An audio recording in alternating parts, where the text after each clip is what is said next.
Good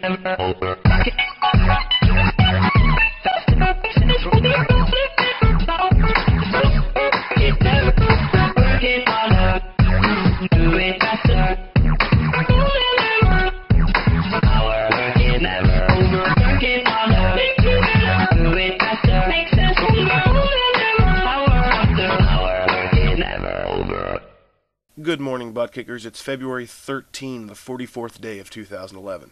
Which probably means a lot of things, but I'm kind of too busy to talk about any of them.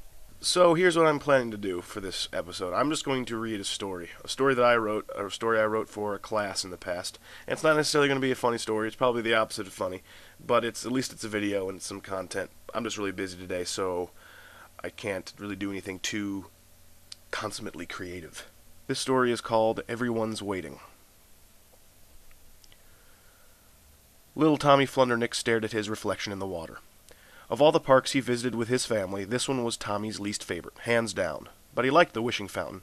He liked looking at his reflection. He liked stirring the water with his finger, watching his face disassemble, pixelate, and then reform, quivering and whole again. He could see years of accumulated wishing coins winking at him through his own reflected face. Tommy could never shake the feeling that he'd probably be rich if he jumped in and fished every last nickel and penny out from within, but he never did. The coins in the fountain were more than just currency, they were people's wishes. There was no way he was willing to invite the bad luck associated with taking people's wishes. He sat on the side of the fountain, feeling the sturdiness of it. This was maybe his favorite part about the fountain. It was so very permanent, so very untouched. Countless ages of bird droppings had made its dark, ancient cement piebald, and gangly weeds clung to the sloping circumference of it. It felt so old and unchanged. It just plashed and gurgled and sat, minding its own business, graciously accepting the wishes of hundreds day in and day out, and it lasted forever. Tommy reached into his corduroys and pulled out 73 cents in change. He'd been saving it for a while now, and it wasn't his biggest wish ever, but it was better than nothing. He yelled his wish in his head, moving his lips with the words of it, and dumped the coins into the fountain, where they sunk to join their brethren.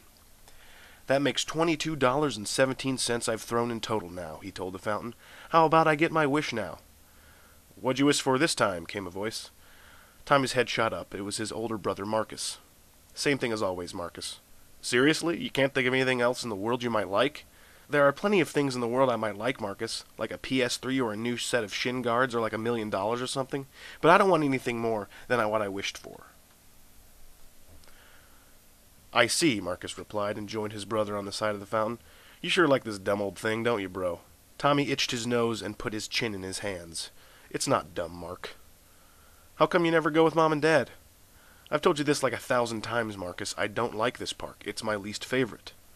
Marcus paused, and for a while all that Tommy could hear was the percolation of the fountain's water and the wind through the crackling autumn leaves. About a minute later, Marcus responded, "Yeah, I guess it's probably my least favorite, too." Tommy turned around and knelt in the grass. He dipped his hand into the fountain's water and let the tip of his fingers brush the coins on the bottom. The water was always surprisingly warm, even in the colder months. The sleeve of his sweater brushed the water's surface, and he'd probably have grass stains on his corduroys. This always happened on his visits to this park, but Tommy's mom never seemed to mind cleaning these stains out for some reason. About 10 minutes later, Mom and Dad walked up to the fountain. "Come on, time to go," Dad said quietly. "You don't have to tell me twice," Tommy responded. This made Marcus laugh. He liked making Marcus laugh. "I'd rather go to hell and back than see this place for another month," Tommy added. "Watch your mouth," Dad snapped. But Marcus just laughed.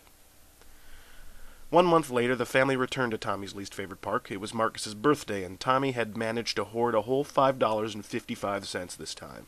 As his father parked their minivan, Tommy gazed at the fountain in the distance. "No different than last time," Tommy said to himself. Mom and Dad ignored him, but Marcus said, "No, not one bit." Tommy began walking towards the fountain. He could feel the coins jingle heavily in his pocket when his father stopped him with a firm grip. "You're going to come with us today, son. Visit the fountain some other time." Tommy had half expected this would happen eventually, but why today? Why not next month? He stared at his father's serious face, which looked visibly older than it did during their last visit to his least favorite park. Only the fountain remains unchanged. Tommy was surprised that he didn't argue with his dad. He just followed reluctantly, determined to make a wish with twice the monetary value next time. So Dad sauntered onward, and Mom marched close behind, and Tommy was at the back of the pack, with Marcus, dragging his feet through the shrapnel of grounded leaves. They passed many other stone monuments, just as old and just as permanent as the fountain, but much meaner looking. Some were intricate, some were plain, some were so old that they resembled absolutely nothing, and some so new that they looked perversely pretty. Tommy only looked up from the ground a few times. The Flundernicks walked for 5 solid minutes before coming to stop in front of one of the monuments. It was one of the newer ones, one of the perversely pretty ones. Tommy did not want to look at it. He wanted to be back by his fountain.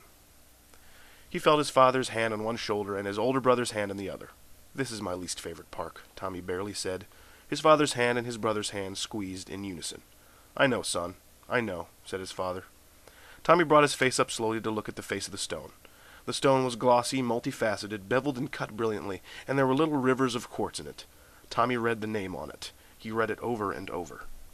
His brother lifted his hand from Tommy's shoulder and leaned down next to him. He smiled so widely. "Everyone dies, Tommy. What makes me so special?" he said. "Look around you, bro. Look at all the graves. We are all waiting for the end, and then we move on. Don't you see? I stopped living, but that doesn't mean you should, too." Tommy looked up at his dad, and then at his mom. He turned back to where Marcus was, but saw no one. He breathed deeply in and deeply out. He cried. He didn't want to stop living, but he knew he would someday. "Happy birthday, Marcus," Tommy said. Mom and Dad echoed his words. Tommy could have sworn he heard the wind echo back, "I thank you." On their way out of Tommy's least favorite park, they passed the fountain. Tommy didn't run over and toss his change in. He held onto it instead. But he did look at the fountain. He stared at it from inside of the van, from the moment he got in his seat until the moment that the fountain disappeared out the back window on the horizon, and even then he kept looking.